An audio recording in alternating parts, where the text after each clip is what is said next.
Hello there. So, here we are. I'm going to do some more playing of games on the Atari 2600 Plus. I don't think I went into detail before. This isn't a channel that I've really done much with. I was excited about the Atari 2600 Plus, so I decided to make an unboxing video that got, for me, record number of views, people actually subscribing, which is all kind of strange. This is in no way a monetized channel. I don't do a day job that has anything to do with any of this other than giving me the money to buy this stuff. So just to get that out in front. I used to review games for Nintendo Life back in the day. I'm going back to the Wii era and the DS era. You can still find my reviews there. But I left around the time or before the time that they got bought by Eurogamer. Nothing to do with that. I just didn't have the time or interest in doing game reviews anymore. That's all. But anyway, this seems to have struck a nerve. I don't feel like it's really reasonable for me to not put any more content up, so I got a bunch of Atari carts. Some of them might be off the beaten path, stuff I really enjoy. If there's new folk to Atari 2600 collecting, whether you're old like me and having a nostalgia bug, want to get some games you never had back in the day, or you want to get some games you did have back in the day, but you don't quite remember were they actually any good or not, because that is a thing when you get to this age, and you might have some rose-tinted glasses about stuff that actually wasn't that great. This might give you some directions to go in. I don't know. I don't think it would be a good idea not to go and do a proper playthrough of what you get with the machine in the 10-in-1, because there are some really nice things in there. And the 4-in-1 cart that comes with the paddles. If you're fortunate enough to get them, I know they can be hard to find, but apparently the sold out marker is being used as a not currently in stock indicator.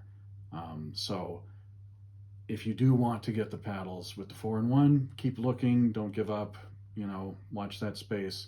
Apparently in the UK, they're not hard to find.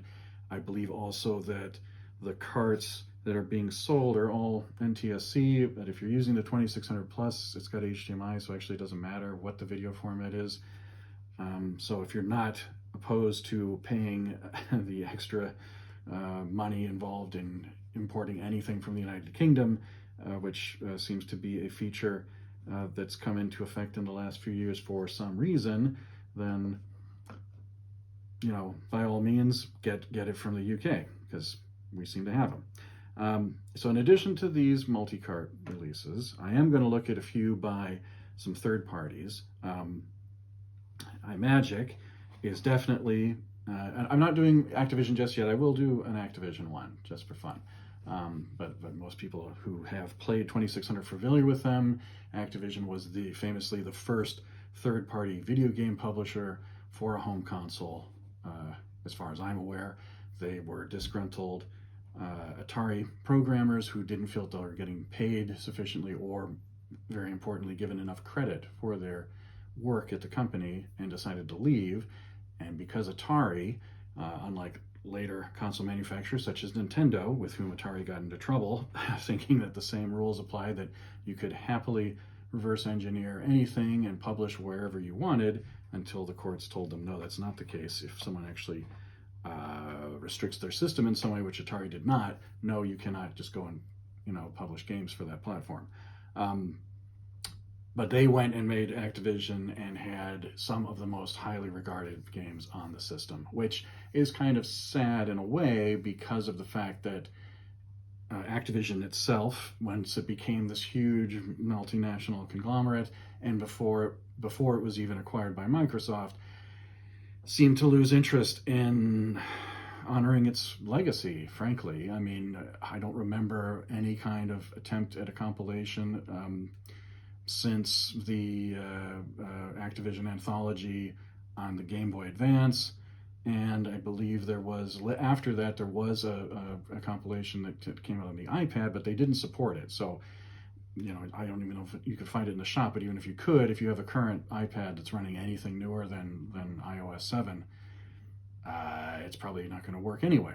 So I did fork out the full freight and got the whole catalog, only to delete it within like a year or two of release. Whatever. So Activision is one of those things. It's like, gee, these would be nice to play. If you have a PlayStation or an Xbox and you got Black Ops, Call of Duty Black Ops 3, I think it is, you will find a load of classic Activision games in there, which are pretty playable, and it's not bad. I can't see buying that just for that. Although, if you were a PlayStation Plus member last year, sometime, it was one of the free offerings. I'm really digressing here. I apologize that I'm a chatty fellow, and this is going to happen. I'm going to digress and go off on tangents, and bear with me. I will try to keep it tighter in the edit. Anyway, another group of disgruntled Atari programmers went off to form iMagic, which was a company that is also fairly highly regarded as a third-party publisher that Activision later acquired. So if you get the Activision Anthology for the Game Boy Advance, which is an excellent collection, by the way, good presentation, trivia game. It's if you are into retro handhelds, I used to own it. I don't. I got rid of my Game Boy Micro a long time ago, but I did sample the title track from the menu for a ringtone, actually, because it's pretty neat. But it's it's solid, a very solid collection, and it does include some iMagic games on there. I have a few of my favorites. They have this distinctive silver label, although in PAL territories you will find ones that have a white label, which isn't quite as pretty. I think the cartridge is a little more squared off, but they have this distinctive kind of tapered cartridge as well. I happened to get Cosmic Arc on my holiday in Chicago in the box, which was very cool, as well as Dragonfire. Also got it in the box. And so these are, I don't know how you can see, pristine, really unbelievable quality condition cartridges and labels. The Activision labels, interestingly, seem to be the poorest aging out of any that I've seen. Like every Activision cart that I got, the label looks like it's like fading and disintegrating. My Demon Attack, not in as quite good nick, but still pretty good. These are some very well-regarded games, so we'll have a look at those. And then another well-regarded third-party publisher, oddly enough, is Parker Brothers.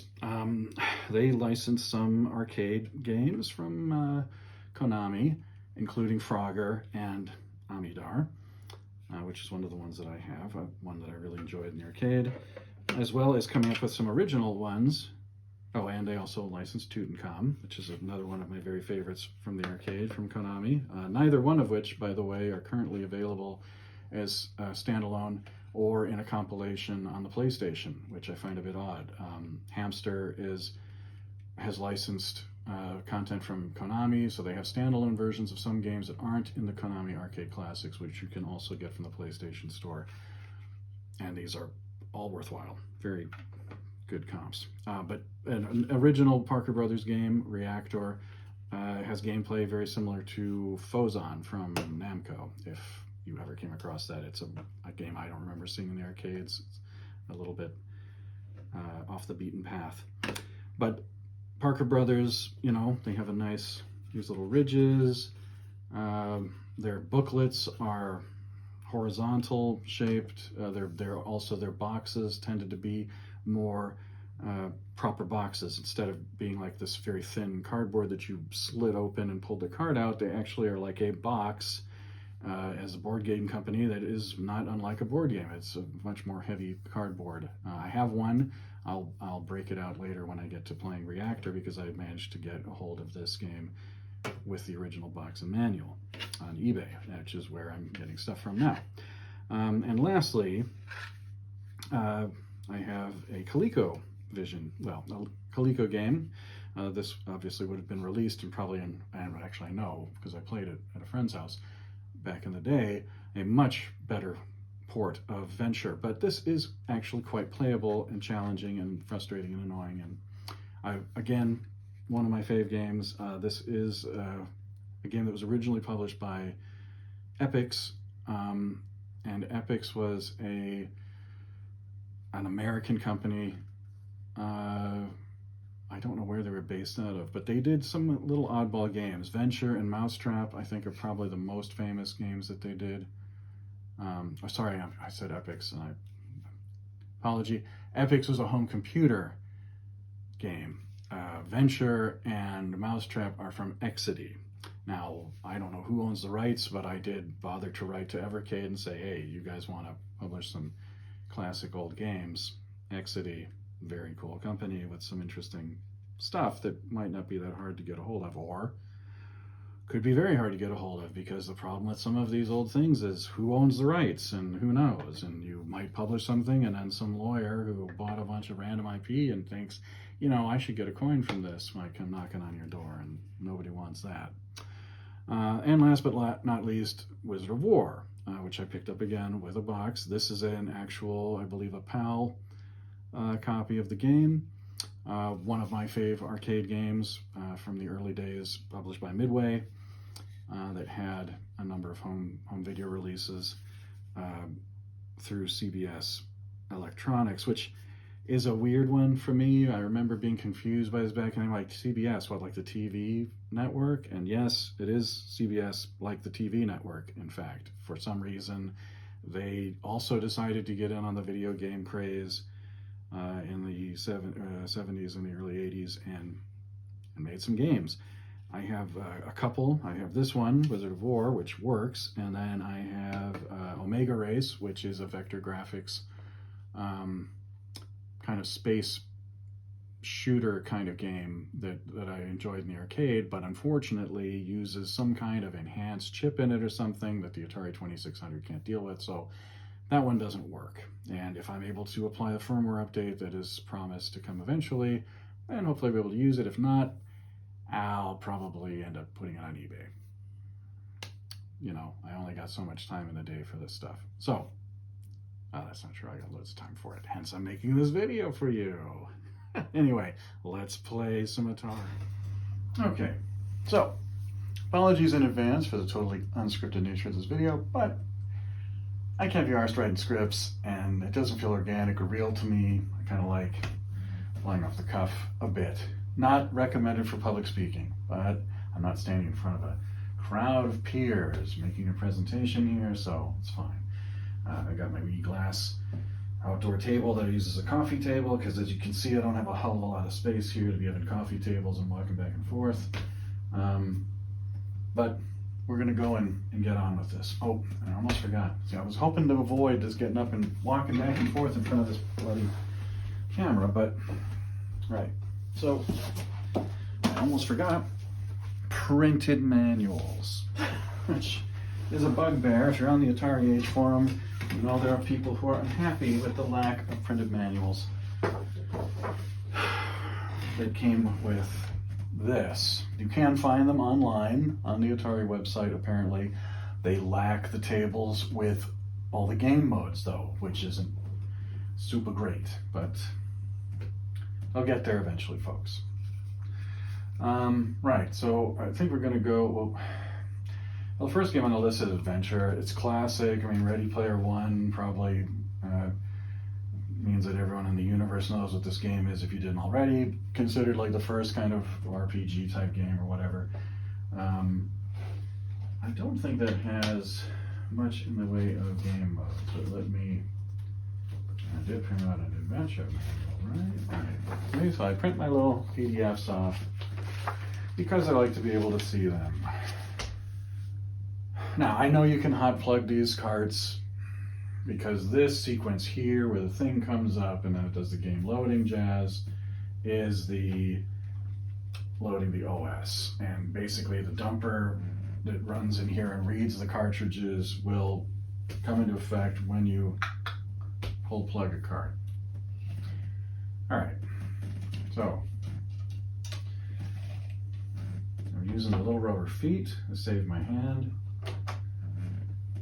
And here I am on the little square guy. I got the key. Hey, I'm in the castle. I got the arrow. And now I want to fight in the dragon. Oh, gotcha. He's gone. Let's see. Here's the maze.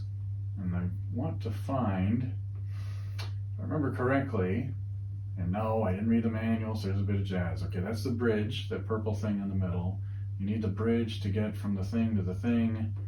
But in the meantime, I'm trying to find the keys to let me into the other places that will eventually get me to the chalice. And I do like a maze, but I think there's a couple of dragons. All right, there's the bridge. All right, that's the black castle. Where do I use the... I'm not trying to do a speed run here, although this is a good game for a speed run if you're into that kind of thing. Because one of the features of adventure is that it is all the items end up in random locations every play. At least this is what I remember reading about it. So you do get a bit of a dare I say, roguelike aspect to it.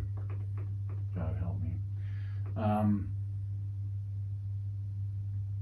So that every time, this is an intentional programming feature. It's not an accident.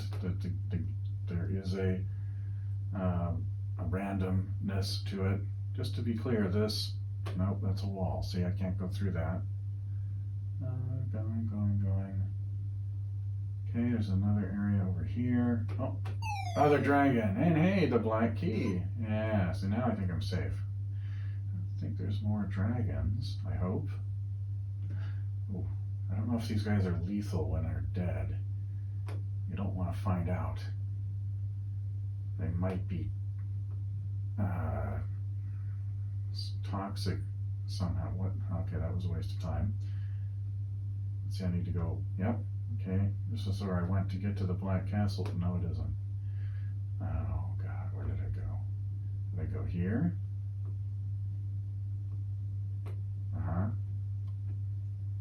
Right? No. Did I go this way? No. Oh, for Pete's sake. Where did I go?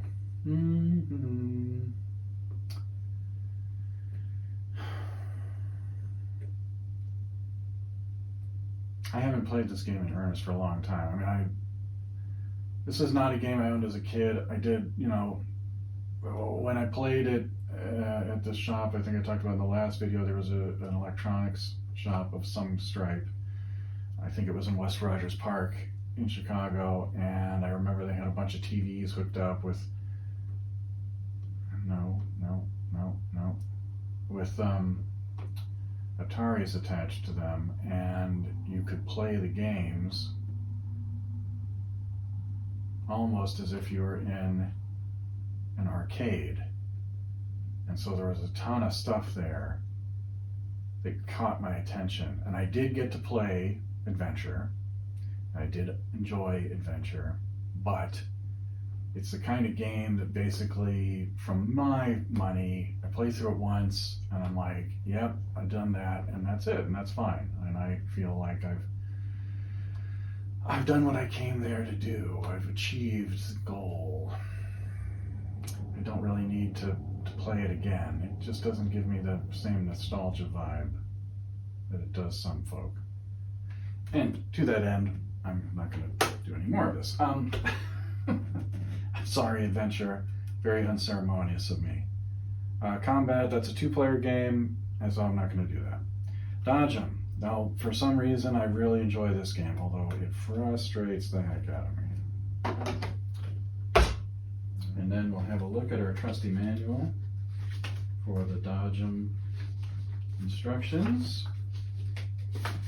Let's see, that I handily printed off here. I used 2 staples in the top. I don't know why. Probably because I double-sided it, and the way double-sided was that, instead of being some way that I could flip it like a book. This one I don't remember being that complicated. Yeah, there's only 3 games here. Game 1 is 1 player. Game 2 is 2 players.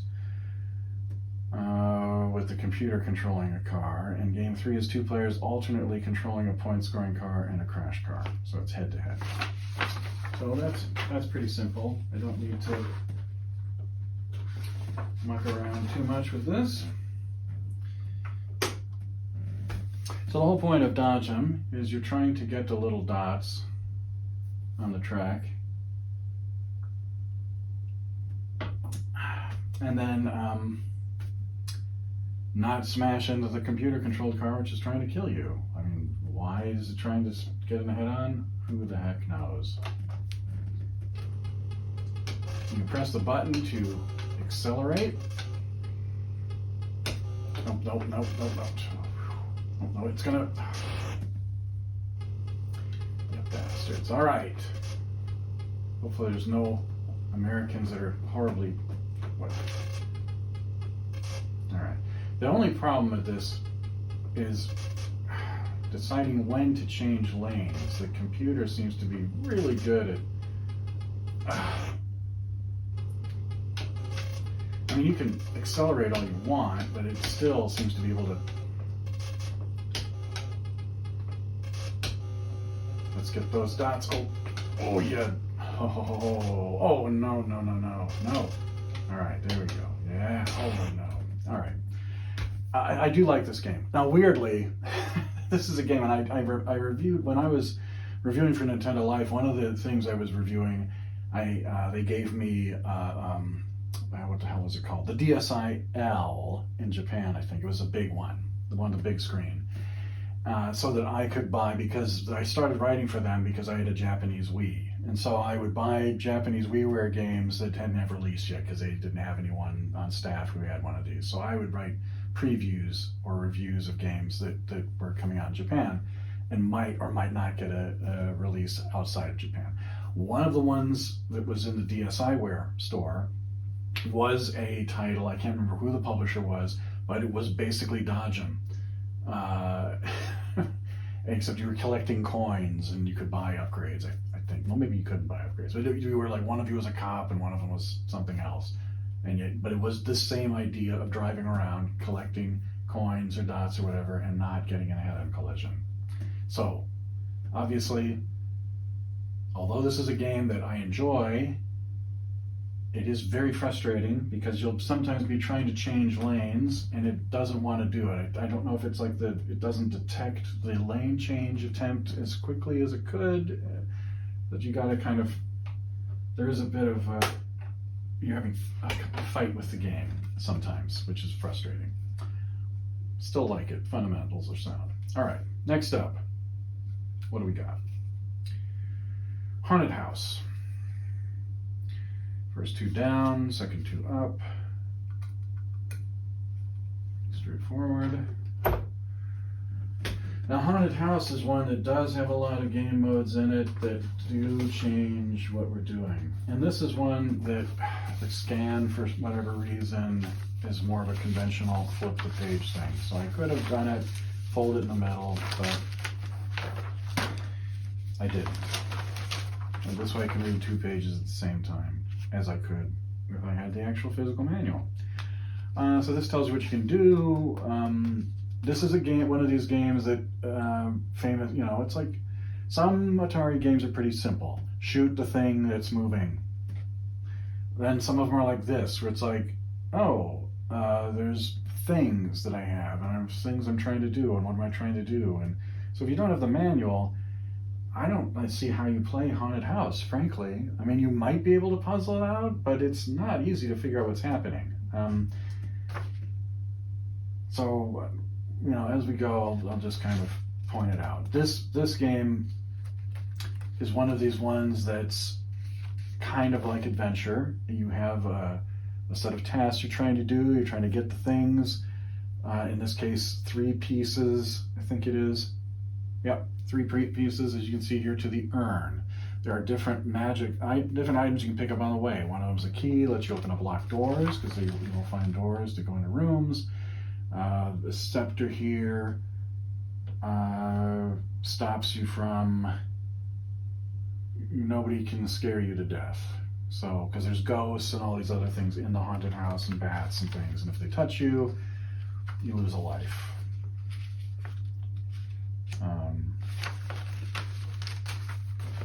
But the things that are kind of important about this are there are different floors in this house. Difficulty switches. One in the easier mode, in the B position, you get periodic flashes of lightning, so you can actually see the house. Instead of otherwise you're dependent on lighting matches with the controller button to help see where you are. All right, here's the game variations. We got 9 in all. Game 1 is the beginning. You got lighted walls, so you can see the rooms. Great. No doors. You don't need a key. You do need to light matches to see objects. 3 creatures, 1 bat, 1 tarantula, 1 ghost. In game 2, everything's dark, unlocked doors, 3 creatures again. Game 3, same as game 2, except some doors are locked, but you'll find the master key in the first room you enter. Bonus. Game 4, same as 3, except the master key is at a different location each time the game is played. So I'm sure that if I was playing this like for real and not just to demo it, I would probably play game 4. Game 5 is like game 4, but now there's 2 extra spiders. Wow. And in game 6, all 5 creatures will move from room to room. Only the ghost can pass through a locked door. In game 7, if you're touched by the bat, any object you're holding is dropped and moved to another room in the match, and so the bat's moving stuff around. Game 8, same as 7, but all the creatures move faster, and the ghost is not affected by the scepter. In game 9, the ultimate, same as 8, except the floor plan is different. You'll find yourself in a completely different maze of rooms. For an added element of surprise, all 5 creatures can change you from room to room, even through locked doors. Wow. That sounds rough. But we're going to keep it simple. We'll play game 1. Now, Haunted House is a game that I remember a friend having back in the day, but I did not. And I always found it kind of annoying because of the rooms being dark and the lighted, limited number of candles and all that kind of jazz, or matches to illuminate things. But as an adult coming back to it, it's kind of fun. You know, the challenge is there, and it's a good little, quick bout of play. So we're supposed to be finding the bits of the urn. You can only carry 1 object at a time. So you need to, it's one of these games where you've got to go, right, I'm going to use this room as my collection point, put my things in here, pick up this to get this. When you get the urn all put together, leave out the front door of the house. Okay, so let's play some Haunted House. So here, okay, this isn't good. Get away from me. Nope. All right, so now I'm on the 2nd floor. That number that changed, and this is the stairwell you get up. So you see, there's a 1 in the lower left. Now it's a 2. Now it's a 1. The frickin' bat's coming at me again. Come on, stop. All right, nope, that's nothing. Okay, there's another stairwell. So I'm back on the 2nd floor. Oh, spider.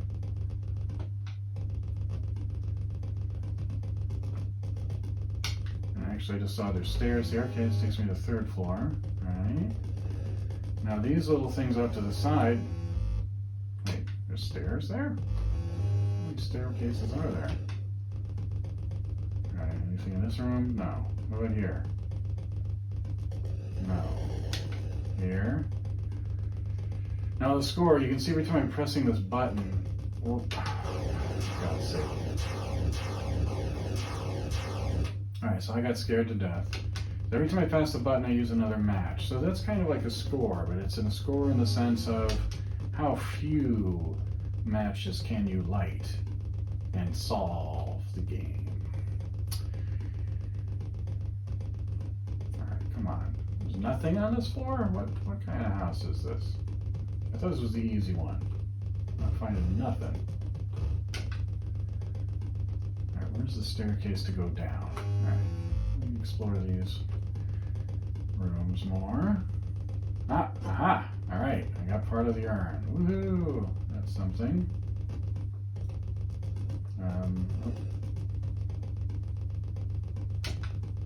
Aha! The 2nd part of the urn. Nope, oh, get away. Nope. No. Alright. Oh, there's the scepter. Okay, now see, I've got the urn. Oh, now I've got the scepter. So if I got the scepter, nobody can hurt me. So now, I'm free to look for the rest of the urn. There's one more piece I need to get. And there it is. So am I going to go on a gauntlet? And wait, no, I went back to the third floor. I don't want to do that.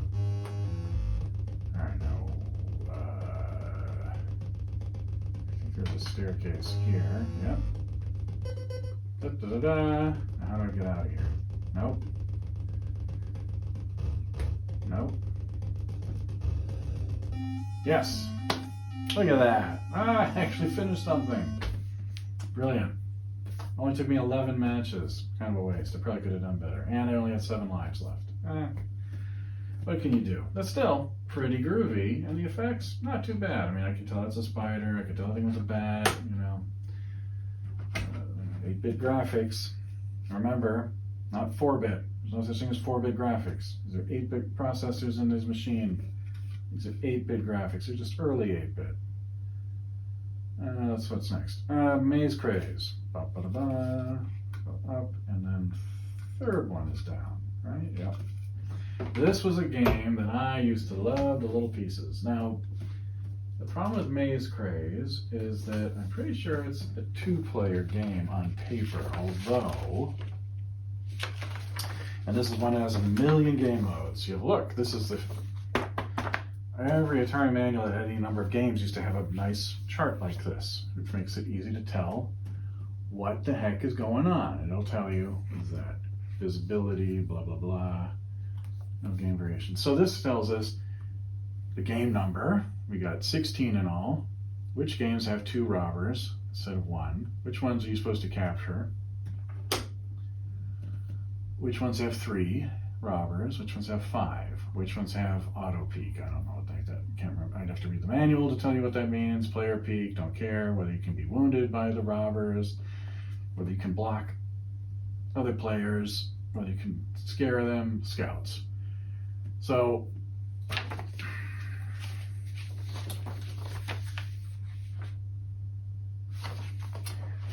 this is a game that's technically for 2 players. Well, one person's using controller 1 and one's using controller 2.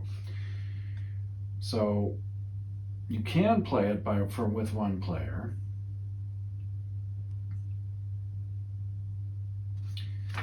Where the other player is not, just doesn't do anything. So there's some of the games have conditions that don't require the second player to do something, some of them do.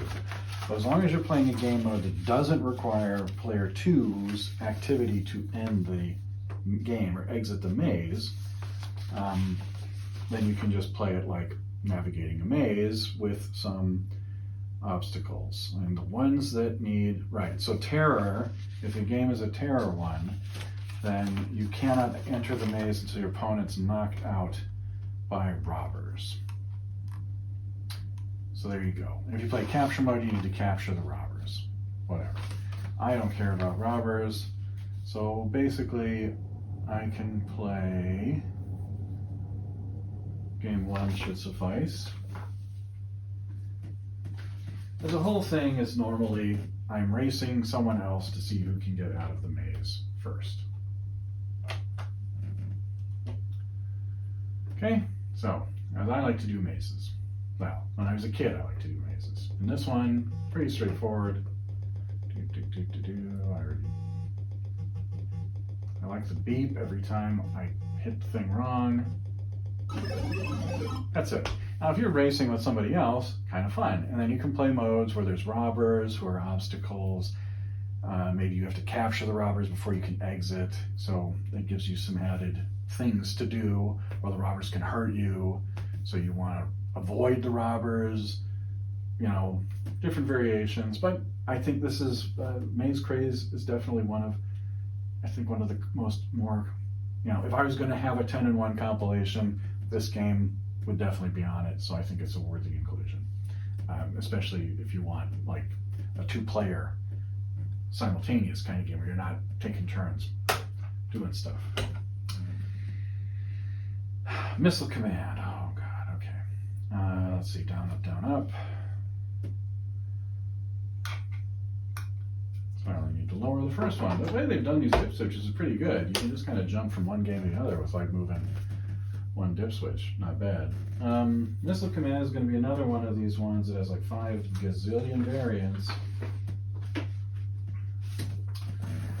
So we're going to need the scan for this. For some reason it's like not the greatest, but whatever. I think you can actually buy repro manuals. I think there are people selling them on Etsy. They're printing off manuals. I know you can get repro boxes and repro game labels from folk on Etsy and eBay.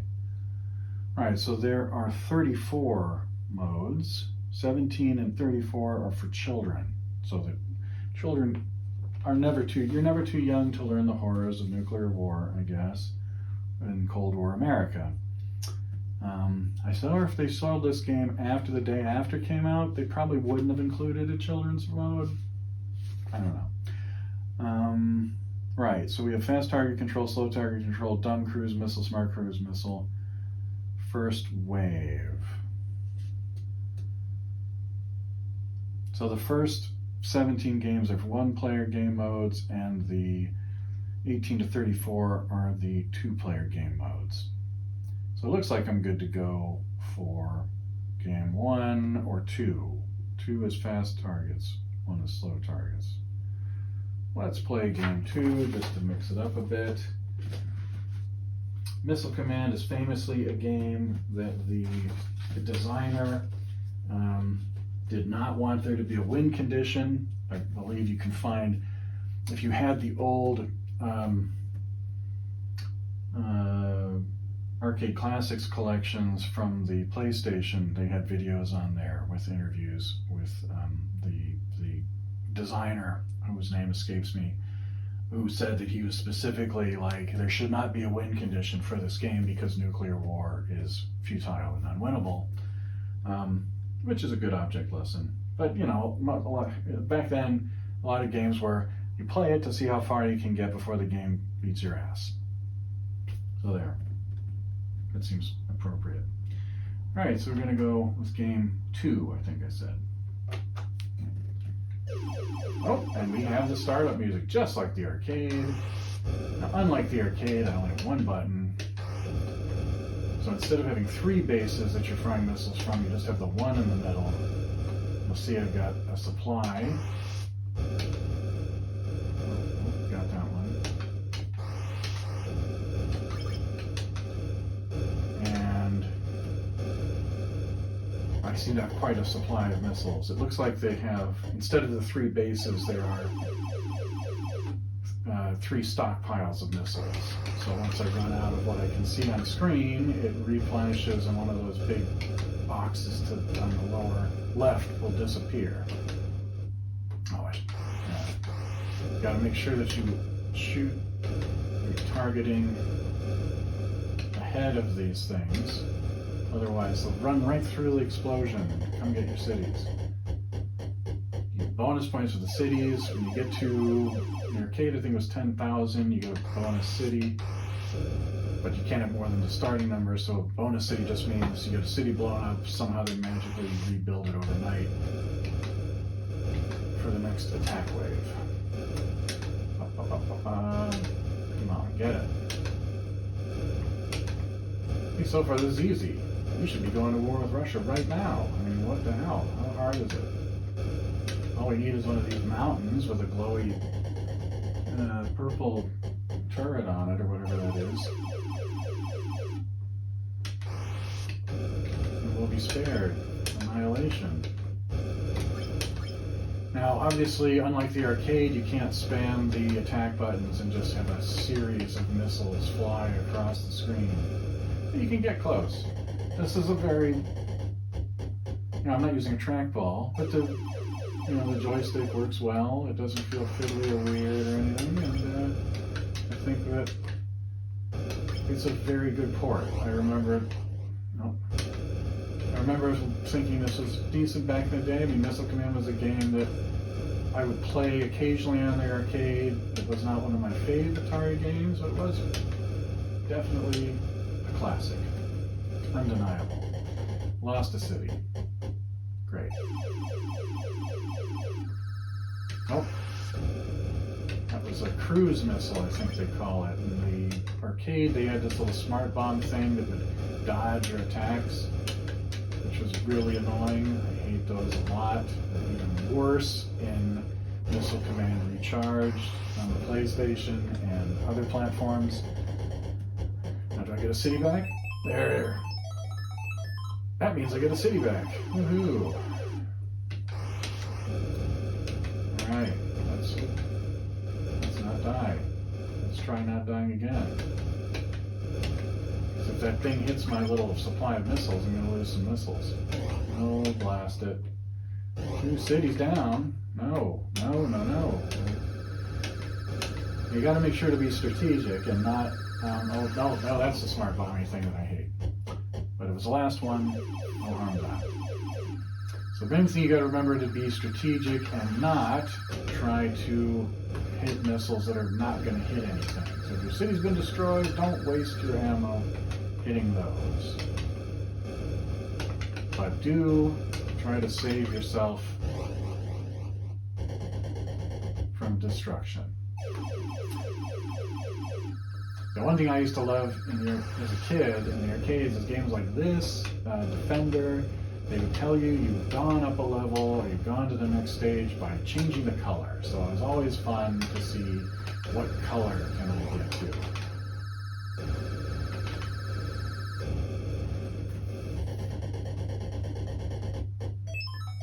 Hey, I got another city back. We lost the Western Seaboard. I'm sorry, California, but you know, at least we've still got New York.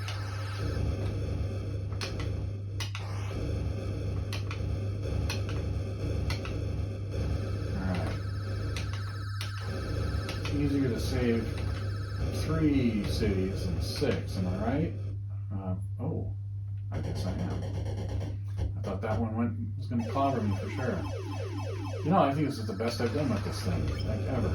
I've never played this one a lot, but God, come on. Oh, look, I never noticed the detail before. Little mushroom clouds when the cities get clobbered. That's kind of cool. Oh, no, you don't. And not you either. Even if we're the only city left on Earth, we will be saved. Okay. Yeah, I got 2. Please be right next to the other one. No, of course. 7-10 split. Come on now. Who did the planning of that? How am I supposed to... Ooh, it's not messing around now. They're coming in fast and furious. Oh, and we're really trying to hit both. These stupid smart bombs. Oh, yeah. Okay. Knowing the truth. Could this be it for our way of life?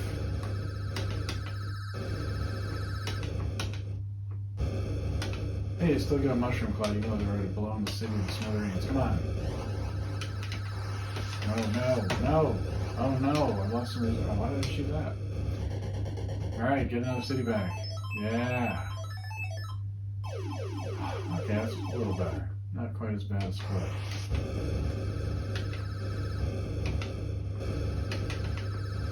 Ah, no, there's no hope for that one.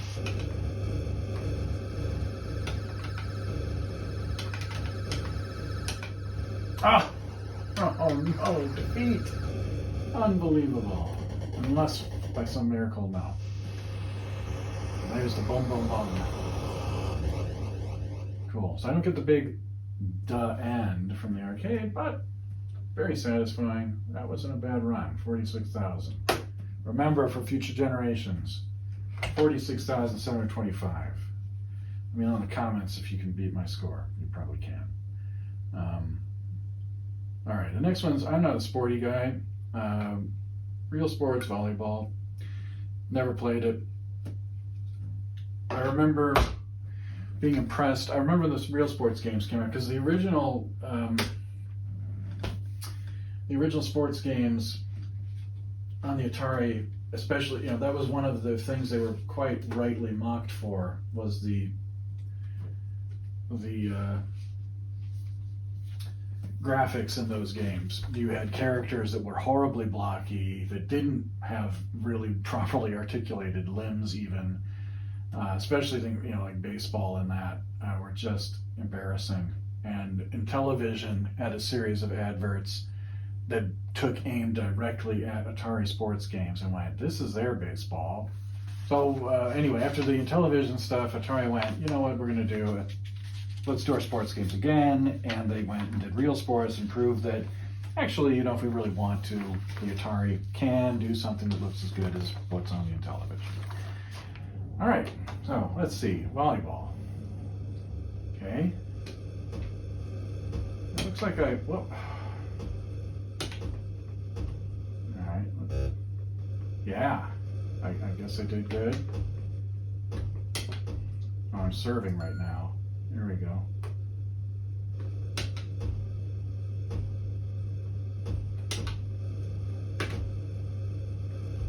Yes. Yeah, I'm winning, so this game is great. What a fabulous game. I'm sure this would be lots more fun with 2 players. I'm not going to play this to completion since I don't even know what the heck the final score is. Yeah, okay. Oh, yeah, they got to pass me. What, am I playing football? I mean, I can't. In all seriousness, this isn't bad. I mean, it plays well enough. All right, let's. Hey, I'm not scoring now. So you only score when it's your ball? Ah. Why didn't they get a point for that? Didn't I miss it? No? I don't score for that. Oh, they scored finally. So if I hit the serve,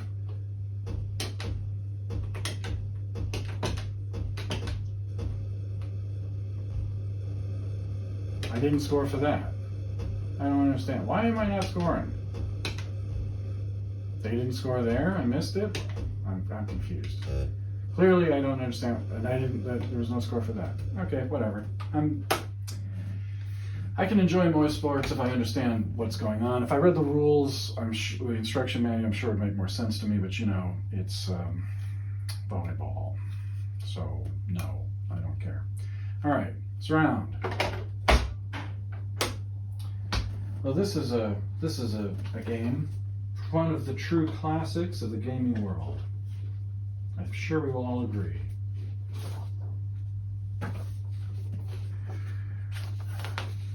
This is kind of a classic. I mean, if you're like a programmer, I'd imagine this is like one of the earliest games that you have a go at, possibly. On mobile phones, this was called Snake and was often the only game you would have, at least out of the box. Now, weirdly, there's actually 2 different things you can do here. So there is game select matrix. So you got surround, which you can play with 1 or 2 people. Now the 1-player modes are games 2 and 4. On 4, it's faster, it looks like. But then 13 and 14 is a mode called Video Graffiti, which is actually like just a drawing program. That's kind of neat.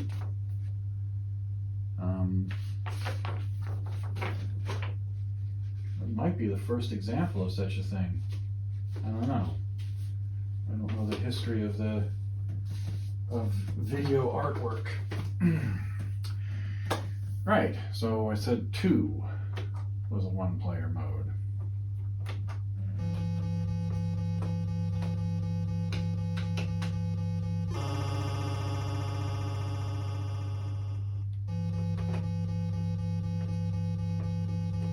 Okay, am I doing anything? Am I supposed to be in the right hand?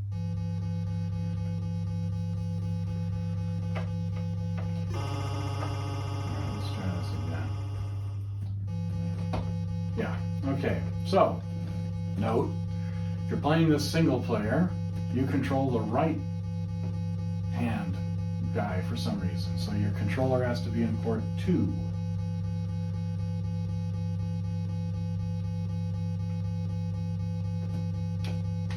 Pressing the button does nothing. I think in some of the 2-player modes, there's a function where you can press the button to not create a line. So you can try to trap people. Let's see how clever this AI is in this game. Is this possibly the kind of program that will eventually take people's jobs? This is the test. Can I tell the difference between this and a living human being? Does this program pass the Turing test? I would say not.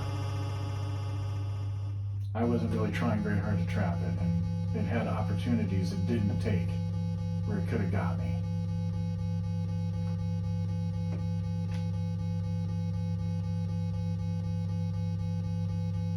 This was a game I was never really into as a kid. I definitely never played it on my Nokia phone when I had one that had this. Even to kill time, I would rather stare at a wall. You know, it's fine. 2 players is a little more, you got that, you know, trash talking kind of street basketball vibe. But this, not so much. Okay, video pinball. Put that one down and all of these up. I'm gonna have to do a lot of editing on this, otherwise this video is gonna be like a freaking hour and a half. It'll be even worse than the other one. In terms of being really long. But maybe people like watching this, I don't know. That's why I'm making it. To find out if you like watching some guy in his mid-50s play Atari games. That is a question. All right, video pinball. I'm a big pinball fan. I mean, the real deal. I've got like Pinball FX on my PS5. I have the Pinball Arcade with everything, both on my PlayStation 4. I bought them all again when Farsight had lost the license for the Williams stuff, and I have them all on my iPad still. My first my first home of choice for video pinball simulations. But video pinball, and this is the worst manual scan. I mean, I'm not going to fault people for this, but look at this. What is this? But this, I tried printing this off twice, and this is what I got. This dinky ass, I mean, what was the scanner used for this? It's so tiny. There we go. Press the button. Left and right on the stick, left and right flippers, pretty straightforward.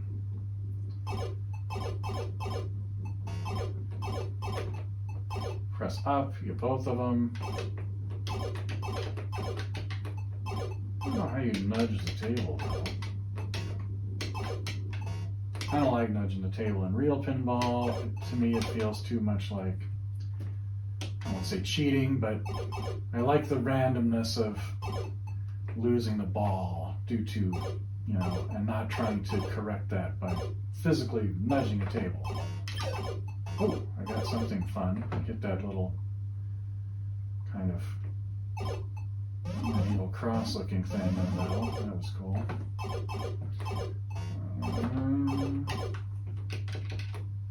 Oh, that's pretty, okay. So that's nudging, by the way. In case you didn't see the weird movement of the ball, holding the button down and pressing back and forth causes the ball to kind of, you're influencing the movement of the ball. So nudging the table doesn't move the table, it moves the ball.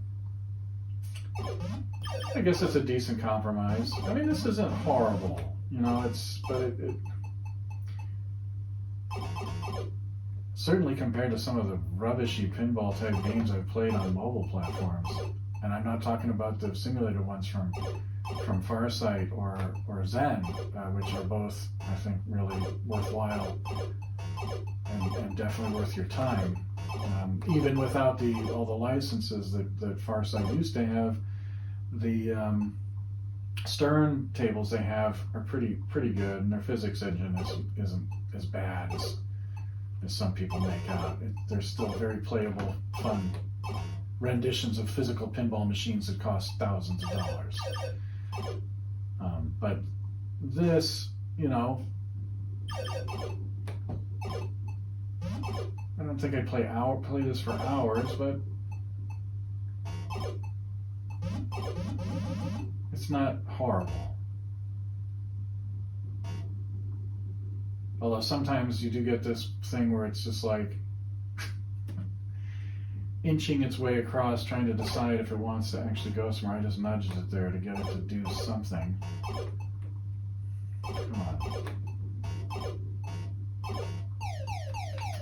Yeah, I didn't even try that one. All right, that's enough of that. Not the end of the world, not the worst video game you're ever going to play, but I don't know. I definitely wouldn't have paid real money for it back in the day. It took me a while as a kid to get into pinball because I was too damn short to see the table effectively, to be honest. But once I could, I liked the physical nature of it, the randomness of the physics. As an adult, that has even more appeal to me than video games. I mean, you can have whatever physics engine you want in a game. It is still not the same as real-world physics. I mean, not yet anyway. Pinball FX does some really good stuff. But the fact is that playing a simulated pinball game on a television does not feel like standing in front of an actual pinball machine. Sorry, you know, it's just not possible. But I don't have anywhere near me that I could play a real pinball machine. And definitely, I don't have the space, money, or time to collect real machines. So that will do, actually. You know, it kind of scratches an itch. So next is Gar's Revenge, the last game on this cartridge. This was one that I remember, I think I bought this with my own allowance back in the day. I remember getting it at Tower Records. This was probably towards the end, near the crash. But I really liked this game. And it came with a Wii comic book. Yay! Now, I don't have the comic book because I bought this. So, let's see what we got. Games. 7 of them. Ultimate Yard, 6 and 7. Bouncing Zorlon Cannon. Unusual Twist. Bounce the yard against the left side of the screen to make the cannon appear. Oh yeah, I remember that. Eventually you get to that point. You play this game enough, you want the big challenge.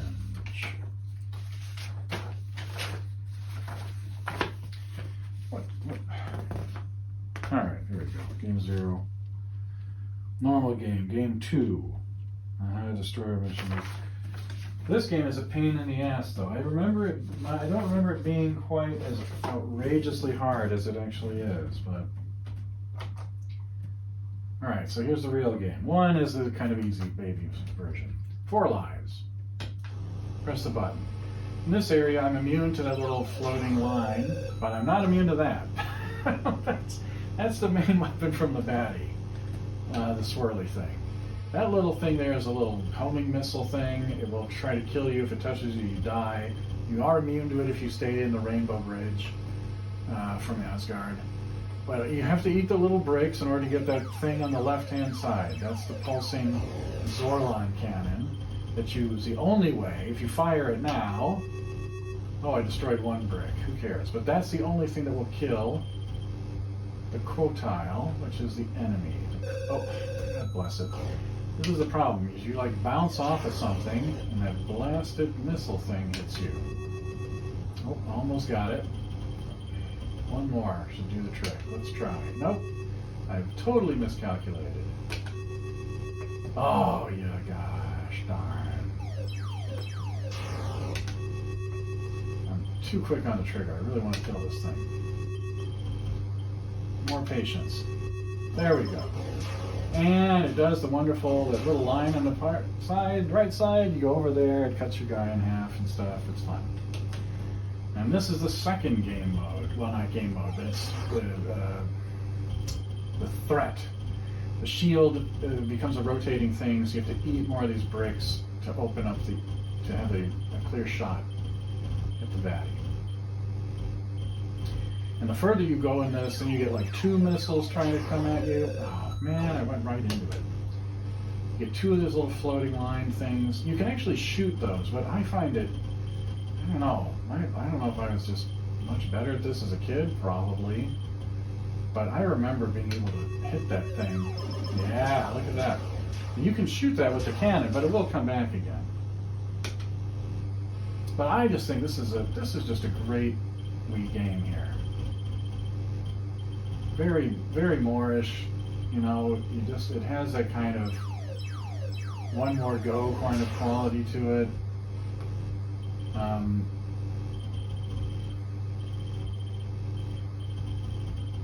And the fact that it is very much, you know, not so much random events. I mean, this missile thing is a real pain in the ass, but it is very much about your own skill.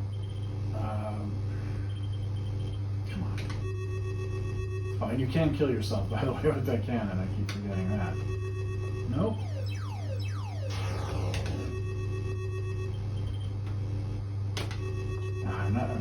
I'm leading it. I'm not leading it enough, actually.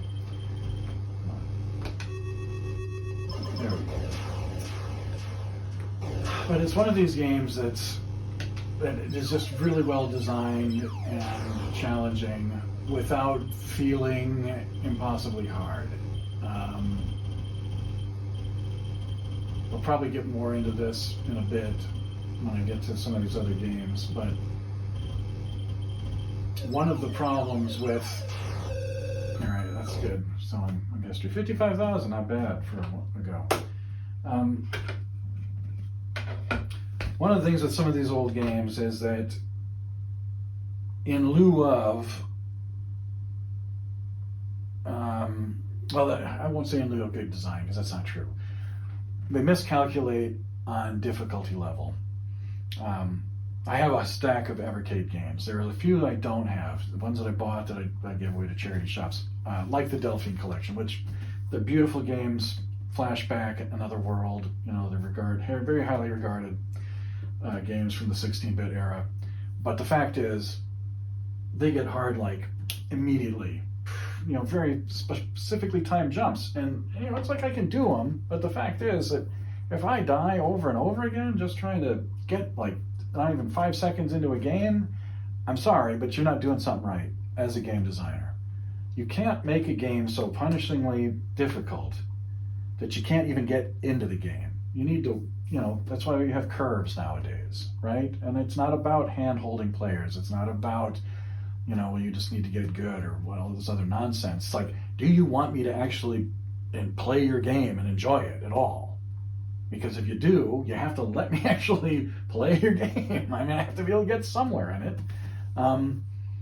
And some of these Atari games are like that, where you might have a core gameplay mechanic that's very simple. And it's like to hide the fact that the game is so simple and maybe, you know, easy at its foundation, that they just ramp up the difficulty and make it, you know, with, you know, janky hit detection or something like that, that just makes you go, ugh.